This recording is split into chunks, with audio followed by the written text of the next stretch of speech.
Assalamualaikum warahmatullahi wabarakatuh.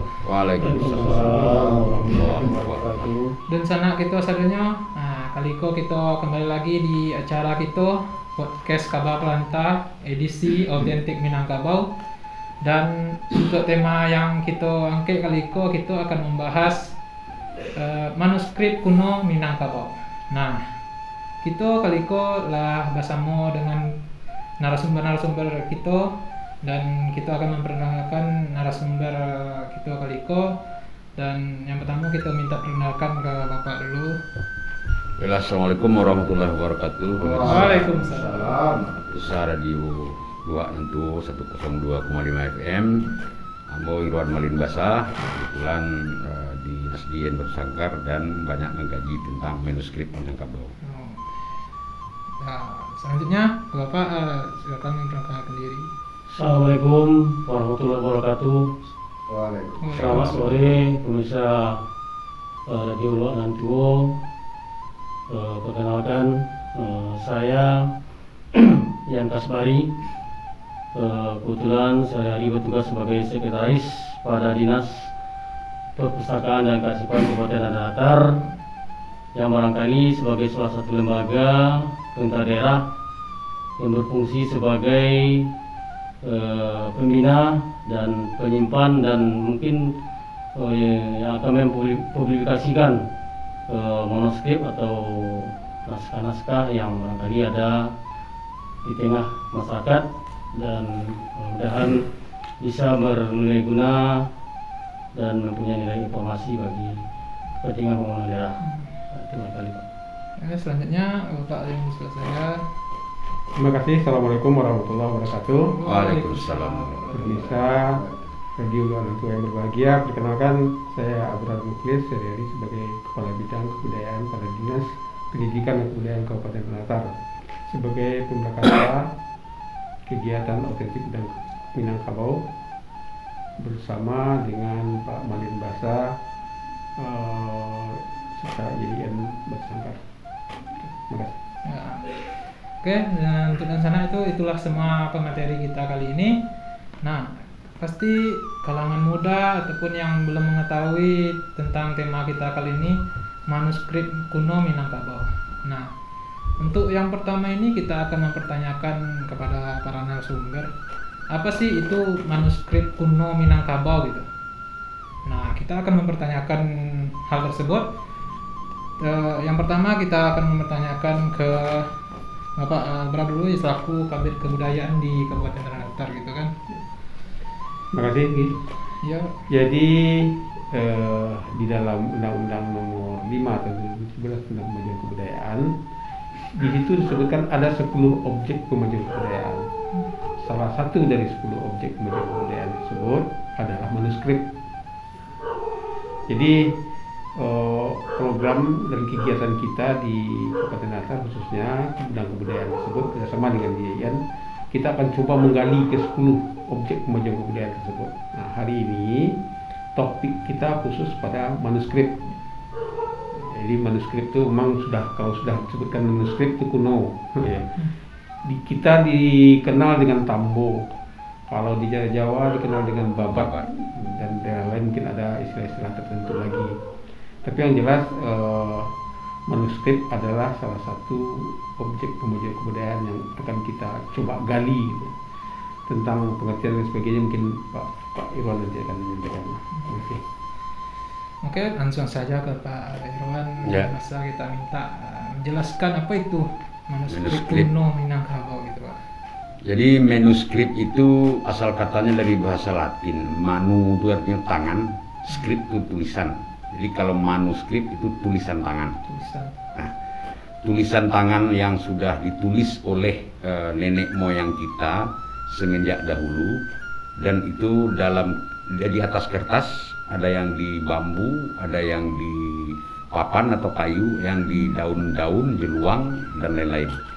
Nah, usianya itu di atas minimal 50 tahun. Itu namanya manuskrip. Tapi apabila tulisan itu belum berusia 50 tahun, belum boleh dikatakan manuskrip.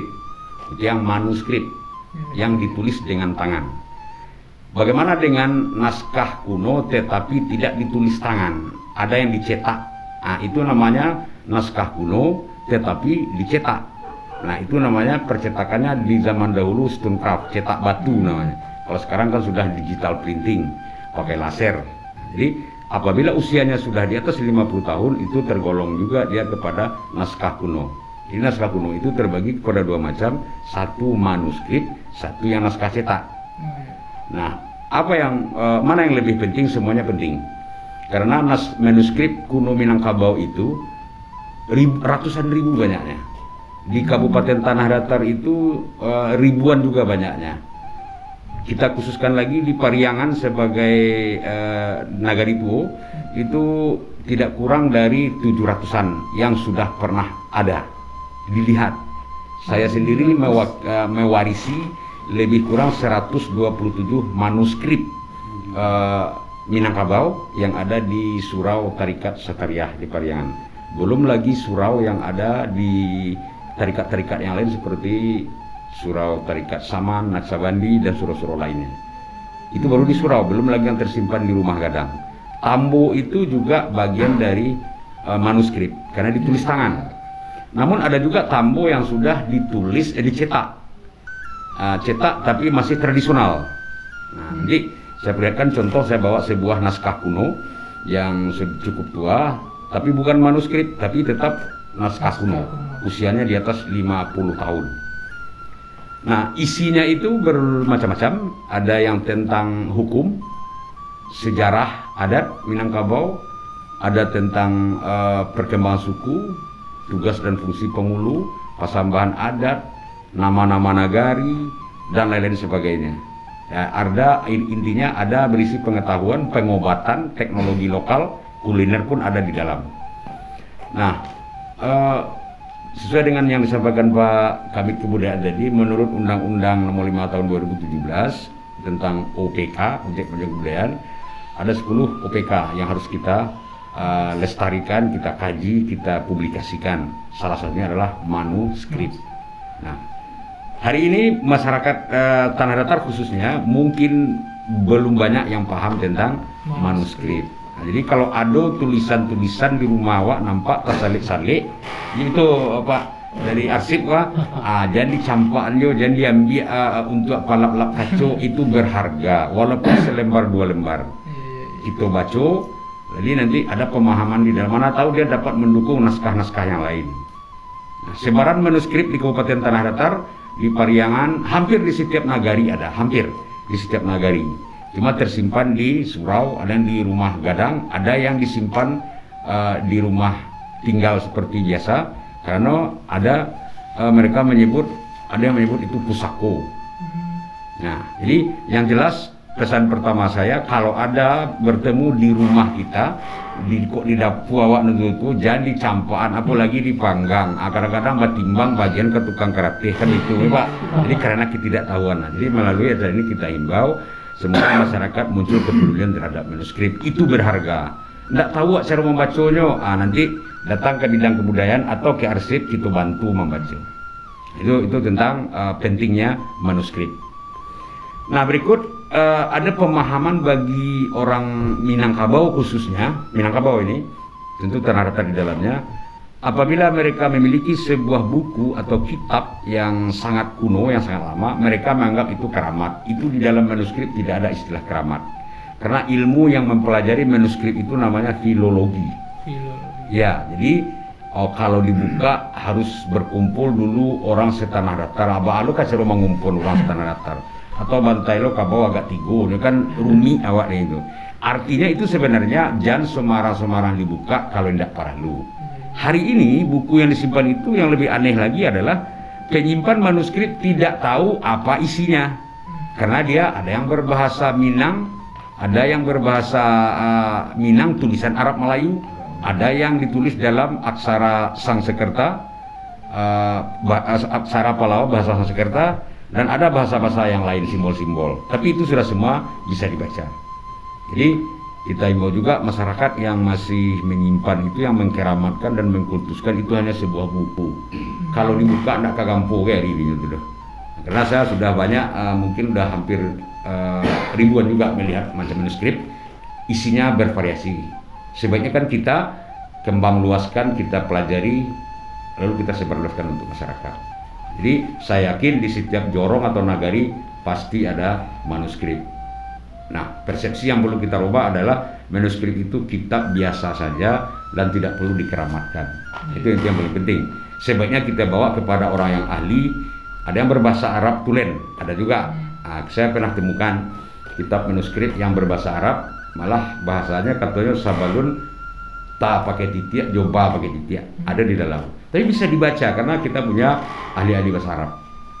Nah, itu yang gambaran manuskrip. Dan manuskrip itu tidak boleh diperjualbelikan. Kalau sempat kita perjualbelikan dengan pihak kolektor atau pihak luar negeri, itu ada tindak pidana dalam perlindungan kebudayaan. Itu tidak boleh. Jadi simpan saja, dirapikan, dan ada cara merapikannya. Dan mungkin nanti dengan Dinas Kearsipan, kalau banyak yang melaporkan manuskrip-manuskrip itu tersebar di masing-masing jorong atau nagari, kita akan buatkan pelatihan itu Pak ya. Dengan kebudayaan juga kita bisa sinergikan untuk bagaimana melestarikannya, membersihkannya. Dan kalau perlu kita awetkan, kita foto, kita simpan di kebudayaan dan di perpustakaan dan kearsipan. Bisa dibaca. Dan itu sudah banyak kita lakukan. Jadi yang aslinya tetap disimpan di rumah penduduk atau di pemilik yang asli. Jadi tadi bisa dikatakan berarti manuskrip itu tulisan tangan yang di atas 50 tahun. Di atas 50 tahun. Dan kalau yang cetak juga di atas 50 tahun tapi sudah cetak. Di atas 50 tahun gitu. Ya. Naskah kuno. Naskah kuno. Nah, jadi kalau manuskrip, menu itu tangan. Tulisan tangan. Ya, yang ditulis tangan. Isinya Pak, isi manuskrip itu macam-macam Pak. Jadi orang-orang leluhur kita itu berarti kan sudah zaman sejarah, sudah ada tulisan. Jadi berdasarkan pengalaman orang tua-tua kita, dia membuat sebuah pengobatan. Umpamanya pengobatan ado sakit jumalang atau malapari. Kini itu nama stroke barik, stroke ringan. Dulu lah ado yo. Aku tuliskan di dalam manuskrip itu. Makanya manuskrip itu jumlahnya tidak ada yang pasti. Ada yang 2 helai, 10 helai, ada yang 80 helai, ada yang 70 helai. Dan satu kitab itu tidak mesti itu, walaupun judulnya umpamanya kitab pengobatan. Nah, beko buka kitab itu kadang-kadang di dalam adolo caro managaan rumah agak cie. Nah, jadi kayak itu orang wak menulis dulu. Itu variasinya Pak. ya atau misalnya berserobo ama aja Pak ada sore enak, boleh mau tahun aku masuk di rumah itu. Nah, itulah jadi manuskrip kalaulah berusia di atas 50 tahun. Nah, kalau Bapak nyebutkan kayak gitu berarti dari Mawak tahunya Itu menarik. 50 tahun kan? Ya. Gitu. Yang pertama untuk menentukan manuskrip itu di atas 50 tahun, pertama kertas. Karateh dan di gunungan itu bisa diuji karena kita di dunia filologi memiliki katalog kertas dunia. Setiap kertas itu ada watermark logonya. Kita senter atau kita arahan ke lampu neon itu nampak itu kali kok logonya diproduksi tahun sekian itu sudah ada. Nah, karatehnya rata-rata masih polos, belum bergaris. Tapi kalau Pak Kecik Pak Kabit tadi, kalau Mak Wak juga Pak Wak membuat surat cinta, mungkin di buku isi 8 balik, itulah bisa Wak telusuri. Ini bukan tak penting, hanya perlu juga tuh karena gaya sastra orang lama waktu itu kan akan berbeda dengan yang hari ini. Secara pribadi. Secara sudah pribadi dia kan manuskrip juga. Nah, balo surat Napoleon umpamanya ke salah seorang raja di Mesir waktu itu dalam hal membagi terusan Suez itu. Nah, itu surat Napoleon itu manuskrip. Tapi kalau tidak ada tulisannya, tidak ada manuskrip namanya. Oh, jadi untuk mentes berusia 50 tahun ke atas itu jadi ada sebuah Pertama kertasnya, yang kedua gaya bahasa. Kalau di Indonesia kan aksara yang paling di Minangkabau yang pernah digunakan itu aksara Minang kuno, jumlahnya 16 buah. Tapi itu sudah sangat langka. Tapi saya punya 1-2 contoh yang ditulis pakai itu. Yang kedua baru Arab Melayu. Ada yang berbaris, ada yang enggak. Arab Melayu itu pun ada 3 periode. Yang pertamanya itu memang masih ada yang enggak batitia. Nah, kalau enggak berbaris itu lalamo juga sesuatu itu ada yang enggak berbaris itu ada yang lengkap. Nah, kalau dia pakai Stonecraft seperti ini ada sebuah buku lama Arab Melayu juga. Nah, ini sekitar tahun 1948. Jadi Labarau mau gini tuh. Tapi itu bukan manuskrip, tapi naskah kuno. Isinya tentang buku persembahan pidato adat Minangkabau. Ada satu lagi kitab yang bicara tentang bagaimana Isra Mi'raj menurut pemahaman ulama pada waktu itu. Ada yang sudah dicetak dengan tulisan Melayu, ada yang dengan tulisan Latin atau bahasa Indonesia. Tapi dicetak sudah lebih di atas 50 tahun. Jadi tadi juga Pak Irwan menyebutkan keberadaan naskah kuno atau manuskrip itu di surau-surau atau enggak Di rumah gadang. Nah, jadi untuk itu tuh yang memiliki manuskrip kuno itu di sebuah negari itu orang-orang tertentu kan Iya. atau bagaimana gitu. Sepanjang perjalanan kita Maruaru Nagari namanya tentang manuskrip itu ada yang dimiliki oleh kaum Tambo, umpamanya Ranji itu kan manuskrip, itu milik kaum, tidak milik pribadi. Ada yang manuskrip itu diwarisi oleh gurunya atau kakeknya dari turun temurun. Dia tidak beli, tapi sudah turun temurun, tinggalnya merawat atau menyimpan. Lalu ada yang disalin. Manuskrip itu ketika salah seorang anggota kaumnya pernah dulu berguru atau beraja ke Malalo, ke Koto Tuo di daerah Meninjau Parangluar itu untuk belajar ilmu apa saja ke Lintau, lalu disalin manuskrip itu, disalin manuskrip juga namanya. Nah, sebuah manuskrip itu di akhir biasanya disebutkan naskah ini selesai ditulis atau disalin pada hari jam sekian. Nah, itu dia pakai bilang hijriah di sebuah tempat dia sebut seperti itu. Ada kolofon namanya, penanda. Jadi awak lihat saja di bagian terakhir naskah, umpamanya naskah ini selesai pada tahun 1000 Masehi di hari Jumat pukul sampai patang di Surau Anu katanya. Nah, berarti kan bisa telusuri. Rata-rata manuskrip memiliki kolofon, penanda di mana dibuat, siapa penulis itu bisa ditentukan. Jadi keberadaannya tuh di rumah gadang, Di rumah di gadang. surau gitu Pak. Jadi kan untuk manuskrip itu atau naskah kuno itu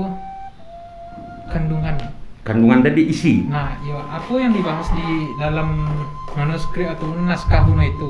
Macam-macam. Ada tentang sejarah suku. Ada di satu kaum itu pengobatan. Umpamanya pengobatan model tadi saya sampaikan, pengobatan tentang sakit perut umpamanya. Apa bahan yang mereka pakai. Nah, itu disalin di situ. Jadi dia bawa, kita yang sekarang mewarisi, kita tinggal mencobakan. Dan itu kan orang menulis berdasarkan pengalaman dan perenungan berpuluh-puluh tahun. Itu ilmu semuanya di dalam manuskrip. Tapi ada yang lebih aneh. Ada di satu tempat kami temukan manuskrip itu mereka anggap keramat dan tidak boleh dibuka. Dan akhirnya dengan pendekatan kita buka, kita baca, rupanya itu adalah surat hutang. Nah, iya betul. Jadi nenek moyang kita dulu, leluhur kita melakukan pinjam meminjam, pegang gadai atau apalah namanya. Lalu dibuat di dalam surat bahwasanya tanah serta rumah atau sawah ini diserahkan kepada satu keluarga, nanti akan dibayar setelah satu keluarga itu memiliki uang yang cukup dengan jumlah sekian. Kan surat utang tuh. Kok anaknya memacik gini simpan-simpannya Pak. Nah, kalau ambo anaknya itu ambo campaan surat itu kan pengakuan wak hutang ke orang. Nah, jadi arsip itu kalau ditemukan bisa mengungkap sejarah, bisa mengungkap mungkin orang yang menganggap, aku mohon maaf, sering terjadi di Rawak, mana nurang asa, mana nurang datang, kan sering itu terjadi bentuk itu. Nah, itulah gunanya manuskrip itu sebagai petunjuk.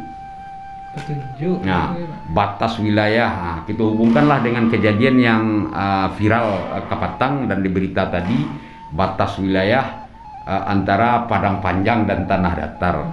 Nah, orang Bunuang, atau itu Patang heboh di DPRD Padang Panjang, orang Bunuang mengician 3 RT yang masuk ke dalam peta Tanah Datar, diambil di Tanah Datar. Nang kecil orang Bunuang kok jadi itu dimasukkan, kami keluar dari Padang Panjang, kami ke Tanah Datar mana. Nah, jadi tim yang membahas tentang membuatkan alih batas itu harusnya paham manuskrip. Mengaji bana dari sama daerah Padang Panjang, mana daerah Tanah Datar, kan gitu. Kini kan banyak orang berpedoman nanya peraturan terbaru, usianya baru 5-10 tahun, Pak. Tapi kalau telusuri dari awal bisa. Ambo punya peta yang menjelaskan mana yang wilayah Tanah Datar, mana yang wilayah Perang Panjang, Pak. Bisa lah, pernah sekali diajak ikut hanya masalah batas. Batas wilayah. Padahal nenek moyang kita itu menentukan batas wilayah itu ada di dalam manuskrip setidaknya melalui 5 cara. Itu saya baca, saya punya manuskripnya. Contoh, mana masuk Pariangan, sajak dari Bukit Manyanda sampai ke Pintu Angin. Kan jalih itu di dalam. Kalau keluar dari kesepakatan itu berarti awak nama cari bala nama itu apa? Jadi waktu itu saya itu mana tanah senua. Jadi nenek moyang kita itu dalam manuskrip membuat batas wilayah berdasarkan tanda alam yang sangat sulit dirubah. Contoh nomor 1, sailiran Batang Bukawe, nang sebelah kidanya masuk kama, nang sebelah masuk kama. Batang aja kan nak dia orang. Adonan Salerang Gunung Merapi itu batas itu. Adonan Saparo dari Ayatajun sebelah suo, adonan sebelah kida siana kembali Ayatajun. Ado batu gadang yang luar biasa yang susah dia lihat orang. Abang itu lawak membuat batas. Adonan batas itu menarik nan kanai cahayo matahari manjalang wakatuluhua. Contoh Gunung Singgalang. Kalau kanai cahayo matahari pagi dari pukul 6 sampai pukul 12.30 itu masuk Tanah Datar. Kalau lawi daripada itu masuk Ragam. Akhirnya orang serangga, kecil ragam, punya ragam, kecil sangka, balik juga ke situ. Karena matahari kan tidak pernah bohong, no, Pak. Gitu. Nah itu contohnya. Manuskrip itu menarik sebenarnya. Ada yang melasarkan di dalam manuskrip ditemukan cara orang Minang, orang leluhur Minang menandai batas wilayah itu dengan tanaman atau tumbuhan endemik. Nilai informasinya. Iya, nilai informasi mah. Mana Simawang, mana Bukit Kanduang. Kalau di Simawang tumbuh dak muah batong kuning ibu lepas. Kalau di Bukit Kanduang namuah. Jadi ketika di Simawang di Bukit Kanduang manandon berawak dulu manan tumbuh batuang kuning linyo atau masuk sabalah lai. Nanam benam tumbuh masuk apa. Jadi orang itu belajar dari alam. Akhirnya kan muncullah peta UTV, muncullah batas-batas wilayah berdasarkan koordinat, muncullah Google dan lain-lain lah.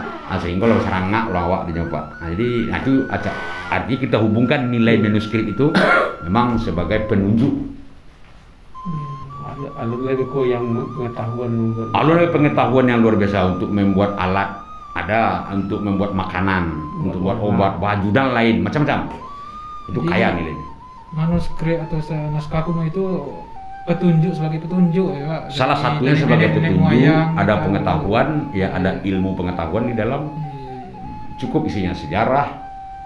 Jadi kalau kita membaca manuskrip, kita paham, akhirnya kita mengetahui sesuatu itu. Jadi kalau ada kebuntuan tidak ada salahnya, mungkin sangat penting untuk melihat kembali manuskrip.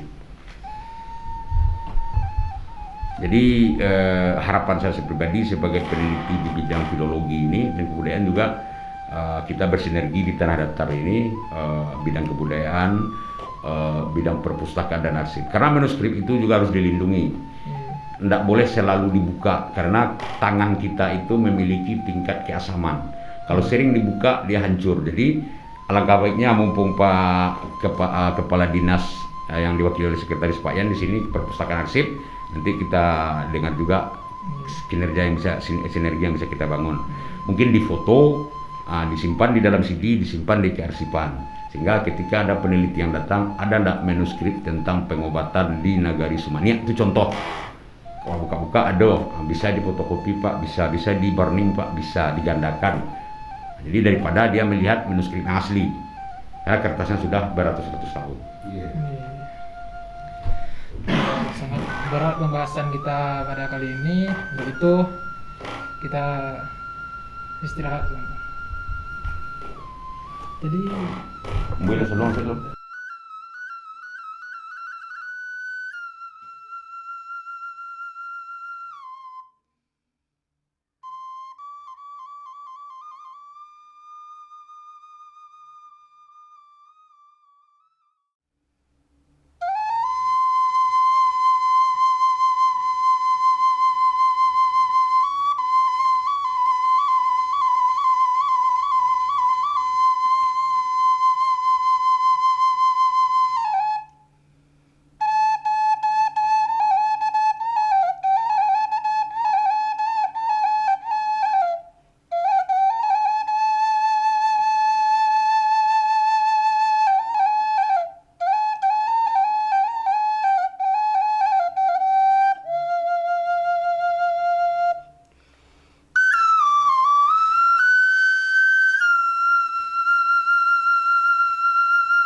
Jadi manuskrip dan naskah kuno tadi itu, manuskrip itu berupa tulisan tangan yang usianya di atas 50 tahun dan naskah kuno tadi yang dalam bentuk cetak yang berusia di atas 50 tahun ya Pak. Dan untuk keberadaannya di rumah gadang, di surau-surau, dan isi kandungannya itu berupa pengetahuan, petunjuk gitu ya Pak. Dan banyak hal ya gitu, bukan sejarah atau gimana gitu. Nah jadi kalau untuk anak-anak itu yang sedang nonton gini kok Pak, dekonya di rumahnya ada menemuan surat-surat lama, itu naskah-naskah biko naskah kuno kayaknya kan. Jadi sebagai awak yang menemukan beko, apa perlaku anak terhadap yang awak temukan yang lama-lama tuh surat lama tuh gitu Pak. Belah, jadi biasanya manuskrip atau naskah-naskah lama itu kan laba kabui-kabui. Yang pertama harus kita berasihin pakai kuas. Tidak boleh disentuh dengan tangan langsung, karena kalau paci atau kita sentuh langsung tangan waktu bakal itu meninggalkan asap, itu membuat naskah itu semakin hancur. Di saran nanti pakai sarung tangan. Yang kedua diberasihin dengan kuas debu. Setiap lembar biarlah nyoba pisah dulu. Setelah itu kalau lengkap satu naskah kita berasihan, minimal untuk tahap pertama kita mengawetkannya, kita cari map kabinet lah namanya kok, yang dari kertas, lalu kita isi dengan cengkeh sekitar agak 10 buah, kita isi dengan kumayan bahasa orang Jawa, lalu kita isi merica hitam. Nah, itu kita masukkan ke dalam naskah itu bantu itu insya Allah kita lipek. Nah, itu tahan, tidak akan dimakan rayap. Jadi cara yang paling tradisional sekali untuk perlakuan naskah itu adalah cengkeh, kemenyan, dan merica. Nah, kita masukkan ke dalam map naskah itu, nah, insya Allah ini akan tahan, karena yang musuh utama naskah itu adalah rayap. Nah, berikut kalau seandainya lah hancur naskah itu, ada namanya kita lakukan konservasi. Kalau ada yang laba lubang, biasa saja. Nanti laporan ke kami yang dimaksud kok bisa kami di Dinas Kebudayaan Tanah Datar di Kearsipan di Yayan Batu Sangkar, kita siap untuk mengadakan itu secara gratis. Nah, ada namanya alat untuk menempel balik lemnya. Lalu kita konservasi balik naskah itu, lalu kita bisa baca kembali. Berikut ada namanya yang lebih bagus, ada kertas yang free acid atau bebas asam. Tidak usah pakai cengkeh, pakai merica, pakai kemenyan. Langsung kita masuk naskah itu ke dalam kotak dari kertas itu. Nah, itu insya Allah awet 100 tahun nih. Itu kertasnya mahal, tapi kalau ada pemirsa pendengar di seluruh Tanah Datar yang memiliki naskah itu yang ingin dirawat, hubungi bisa Yayan Batu Sangkar, Dinas Kearsipan atau Dinas Pendidikan Kebudayaan. Insya Allah Ambo siap untuk membantu dan itu gratis. Nah, itu perlakuannya Pak. Daripada kita baca itu campaan selai. Nah, itu perincinya ada yang luar biasa Pak. Nah, itu seperti ini ada sebuah naskah tahun 1363 Hijriah, tapi sudah dicetak, naskah cetak. Nah, ini namanya Stonecraft. Aksaranya Arab Melayu, bahasanya bahasa Minang. Ada naskah itu yang aksaranya aksara Minang, bahasa Minang. Ada Arab Melayu, bahasanya Minang. Jadi macam-macam. Jadi, nah dalam hal ini mungkin ke depan Dinas Kearsipan juga takkan berhenti untuk melakukan ini, walaupun hari ini baru mulai ya Pak, karena perpustakaan sudah siap dan itu juga bagian dari saran dari provinsi Pak. Waktu itu saya pernah diundang untuk membahas bagaimana perlakuan aturan untuk Perda Tanah Datar tentang arsip ini. Nah, mungkin lebih pasnya pada Pak Yan.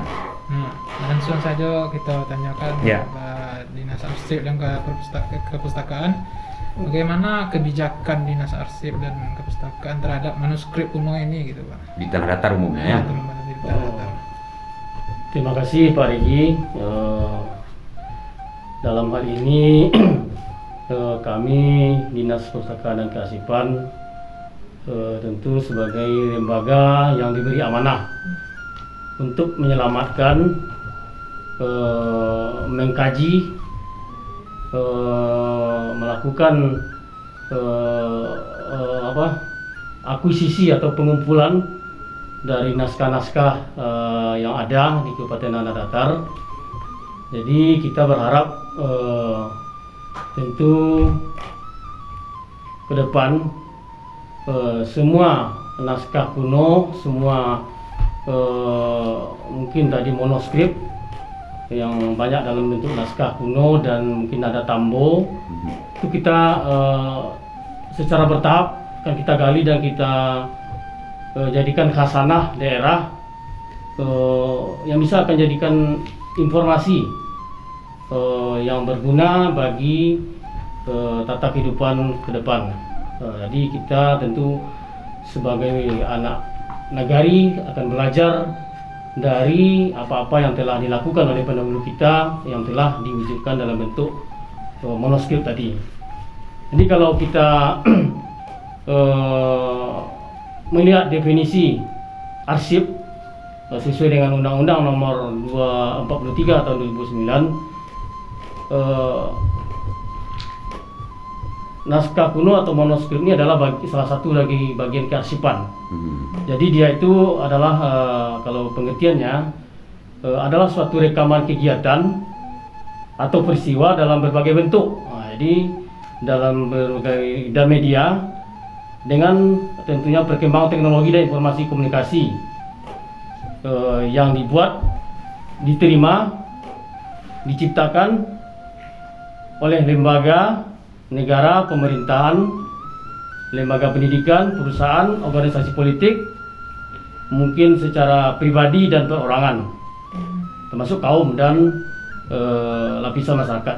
Itu arsip namanya. Jadi dari sisi kearsipan artinya seluruh karya cetak dan karya rekam anak bangsa tentu di daerah Tanah Datar ini menjadi tanggung jawab kami selaku yang menerima amanah untuk melestarikan dan barangkali nanti menyimpan dan mempublikasikan nilai informasi yang terkandung dalam manuskrip atau naskah yang kita temukan.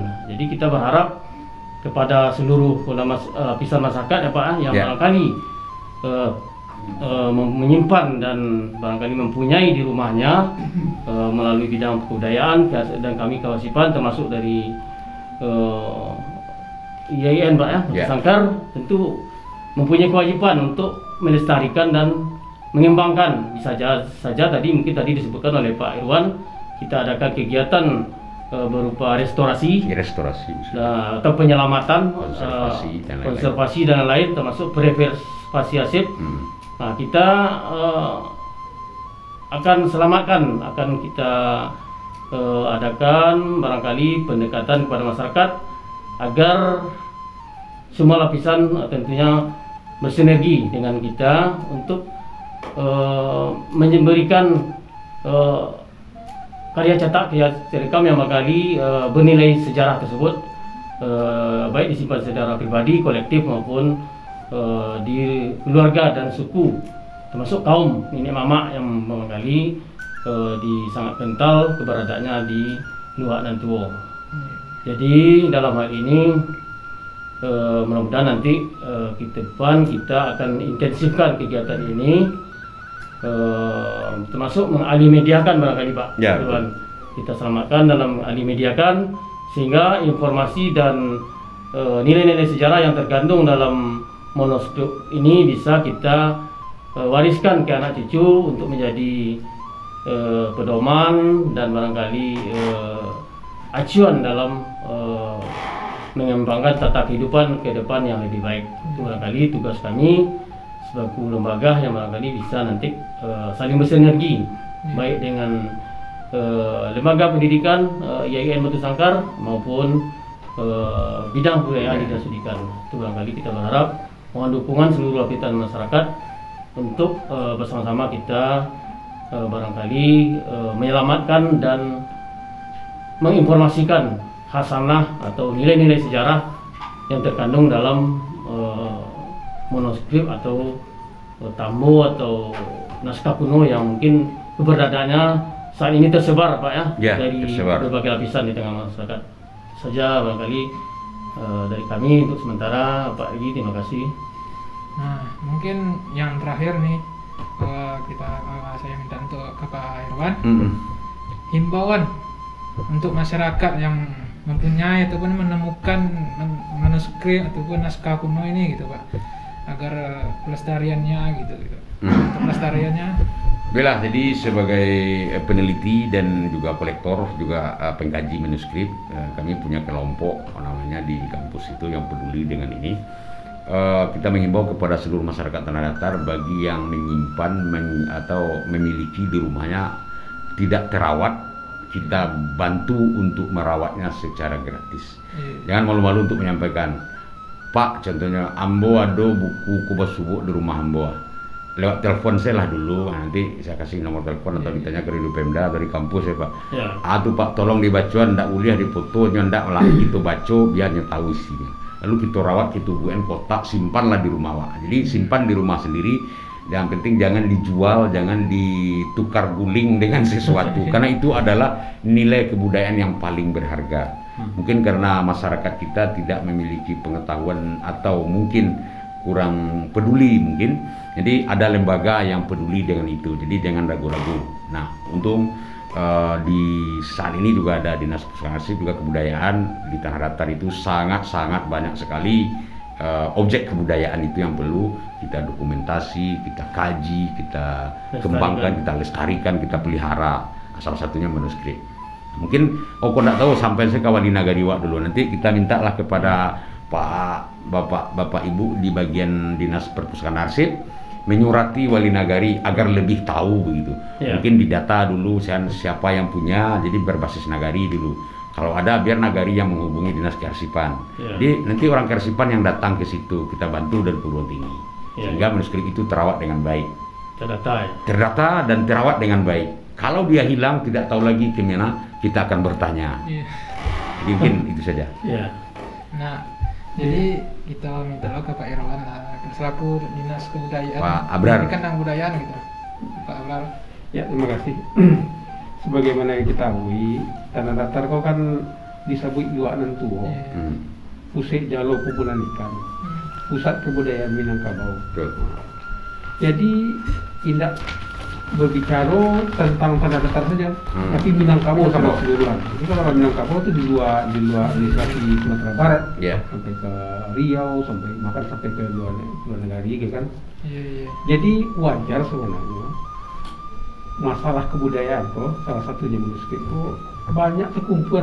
Kini orang macam Pusat Kebudayaan Minangkabau, ketika orang pergi ke situ, kemana cari itu? Pergi ke pustaka mungkin udah lengkap. Jadi kini mulai melengkapi itu. Salah satu untuk melestarikan itu kan tadi kalau istilah modernnya yang apa lagi dibicarakan dari Pak Iwan, istilah modern itu digitalisasi, di foto, di simpan, bisa disimpan di server, bisa banyak sampai sehingga tidak hilang. Itu sudah selama memang kita lah mencoba mengusulkan untuk diangkatkan supaya khususnya naskah kuno atau buku-buku yang bermanfaat yang kini tidak sambil lagi bisa repro bisa ulang. Tapi memang ada keterbatasan daerah awak. Namun demikian ada caranya sebenarnya. Maksudnya seperti tadi daftarkan dan itu ke kalau nak Wali Nagari itu. Jadi jangan berkuasa limit. Kalau daftar kok diambil lah. Ada diambil itu ada salah. Tetap punya tapi rawat singkonya bisa berkembang. Jadi kok menjadi warisan sebenarnya untuk anak Jawa. Aset bangsa. Jadi investasi lah betul itu. Jadi tidak habis saja. Dan perlu dinilai di dalam undang-undang itu kadang tidak hanya sekedar perlindungan, tapi bisa pengembangan dan pemanfaatan kan. Kalau mungkin itu pengembangan secara ekonomi. Jadi kok lah ada di periangan tapi bahas sesi berikutnya ada bahas indah untuk BPT itu bahwa tapi dia bisa bermanfaat secara ekonomi, baik untuk masyarakat di sekitar itu bahkan masyarakat secara luas. Jadi tidak berhenti sudah berhenti sudah dilindungi lah, tidak menyumbangkan nilai guna berdaya guna. Ya, bahkan bentuk kuliner, bentuk pengetahuan dan sebagainya itu bisa apa? Bisanya menjadi peningkatan ekonomi UMKM misalnya, bisa juga untuk pengembangan pariwisata. Pariwisata. Contoh lah salah satu dulu Pak, mungkin untuk sesi berikut motif batik yang mau pakai itu mau ambil dari manuskrip. Ikut tahu nanam balehan, Pak. Termasuk warna. Termasuk cara membuat warna, batik asli Beriangan, motifnya ikut ambil dari manuskrip saja. Mau foto, mau pindahkan lagi ke dalam masker batik sehingga disusun rapi-rapi. Nah, itu. Jadi itu salah satu contoh. Banyak, Pak. Mungkin karena kita akan ada 2 sesi barangkali untuk manuskrip ini, Pak ya. Oke.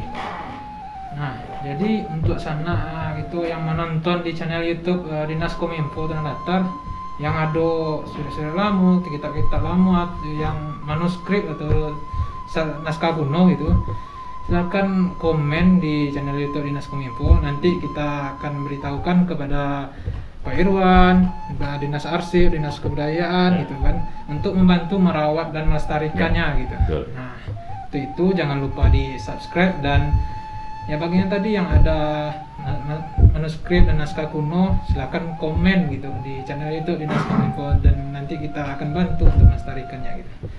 Oke, untuk itu kita ucapkan terima kasih ke Pak Irwan, Pak Ian, Pak Abrar telah memberitahukan kita tentang tema pembahasan kita kali ini. Nah, untuk itu sampai jumpa di tema-tema selanjutnya, episode selanjutnya. Untuk itu kita ucapkan Assalamualaikum warahmatullahi wabarakatuh. Waalaikumsalam warahmatullahi wabarakatuh.